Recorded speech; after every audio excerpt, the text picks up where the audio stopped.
This is the parking lot right here, and it is actually locked up for the night, but the skid marks start just on the other side of this fence, and you can see them clearly in the dirt. They go all this way for about 40, 50, 60 feet down through the parking lot, and this was all full of tailgaters at the time. People went scrambling, running for their lives.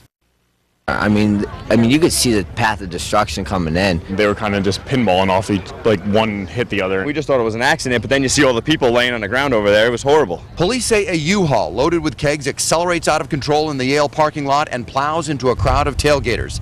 It happened around 9:30, just hours before the kickoff to the Yale-Harvard football game. You look left and you see one girl just laying on the ground, just, out.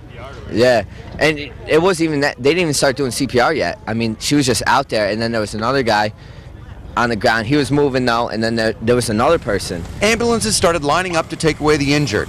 Police say one woman died instantly at the scene. A second woman, a Yale student, seen here being loaded onto the back of an ambulance, was taken to Yale New Haven Hospital in critical condition. She suffered broken legs and arms and internal injuries. A third Harvard student was taken to St. Rayfield's with non-life-threatening injuries. The accident reconstruction team is on scene and they are investigating. Police have taken the driver, only identified as a Yale student, into custody. It's not clear if he'll be arrested, as police are still trying to put all the pieces together. They're looking at everything from speed to mechanical failure to alcohol as they try and find out what went wrong. All these noises, you look up and you see the U-Haul sliding into one U-Haul, who slides into another U-Haul, and everyone scatters. At halftime, the announcement came over the loudspeakers about the tragic death, and everyone was asked to bow their heads for a moment of silence. What did you think about during the moment of silence? Just how awful, tragic. It's just an awful tragedy. It is. The whole fragile part of life, in 30 seconds you're here, you're gone.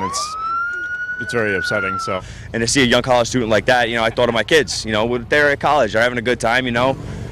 Something gets taken out like that. It's horrible. It is a tragedy tonight. Now, one of the things police are going to be looking at is those skid marks I was telling you about just on the other side of this fence. They say one of the witnesses said they thought the U-Haul could have been doing as fast as 35 miles an hour. There is kind of a dirt hump. It's hard to see through this fence here, but a dirt hump that you have to kind of hit the accelerator to get over, maybe hit the gas. That's speculation at this point. Police are trying to put it together. I'm Bob Wilson, reporting live in New Haven, News 8.